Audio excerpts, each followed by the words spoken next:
हरिओम नमः शिवाय। ही कथा पाण गुरु कृपा सां हासिल करे रहिया आहियूं। महिरबानी करे गौर ॾेई ॿुधजो। ब्राह्मण ॿार हुआ।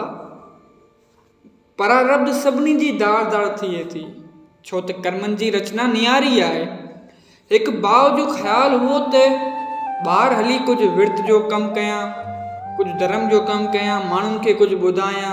ॿियो चवंदो हो त घर में वेही रहणु ठीकु आहे, पाण ई परमात्मा पियो रोज़ी ॾींदो। गुज़र त ॿिन्ही जो पियो थियो।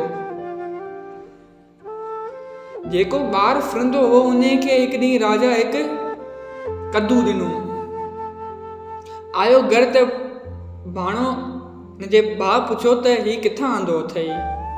चयईं त ॾिनो त राजा आहे, पर ही टके जी शइ, भले तूं रख। हिन वठी पंहिंजे घर वञी खोलियो त ॾिसे त अंदरि त हीरा जवाहर पिया आहिनि। राजा त गुप्त दान कयो हो, जंहिंखे असल मिलियो हो उन इहो ॿुधी सम्झो त परारब्ध मुंहिंजे बाजी हुई, सो वेठे बि खज़ानो मिली वियसि। के राति ॾींहुं पिया महिनत कनि त बि पेट मस्त पाले सघनि। ॿिया वरी सारो ॾींहुं सोफ़नि ते पिया लेटनि त बि हज़ारनि रुपयनि जो धंधो था कनि, डेली करोड़ रुपया कमाइनि पिया। इन करे वहिंवार में घणी हण पछाण करणु अजाई आहे। परारब्ध अनुसार सभु कुझु मिलंदो, पर रजोगुणी स्वभाव वारो इहो नथो मञे ऐं ख़्वाहिश ऐं इच्छाउनि खे पूरे करण लाइ कर्म कंदो थो रहे। मगर तृष्णा कंहिंजे कॾहिं पूरी थी आहे? शरीर ॿुढो थी वियो, पर तृष्णा त अॻे खां जवान बि थिए, अॻे खां थींदी वधे पई। शेख फरीद जॾहिं जंगल में रही तपस्या करे घर आयो त माण्स ॾिसणु चाहियो त हिन मां रजोगुण शांत थियो आहे ऐं रसना बि सवादनि खां आजो थियो आहे या न। हिन बिल्कुलु मिठियूं ऐं सवादी चीज़ूं खाधी पीते जूं ठाहे हिन खे ॾिनियूं। हिन त सतोगुण खां बि ऊची पदवी पाती हुई, सो हिन खे उन्हनि भोगनि जो रस कीअं भुलाईंदो जंहिंखे आत्मा जो रस मिली चुको आहे। उन खे ॿिया रस छा वणंदा?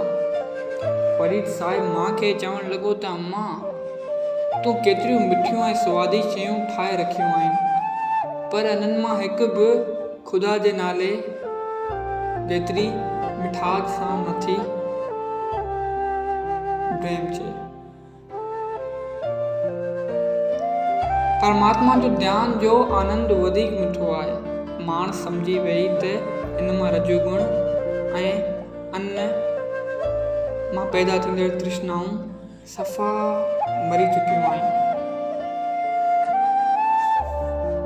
रजोगुण तृष्णाउनि ऐं कामनाउनि खे पैदा करे ऐं वधाए थो, जंहिंजी पूर्ति लाइ तरह तरह जा कर्म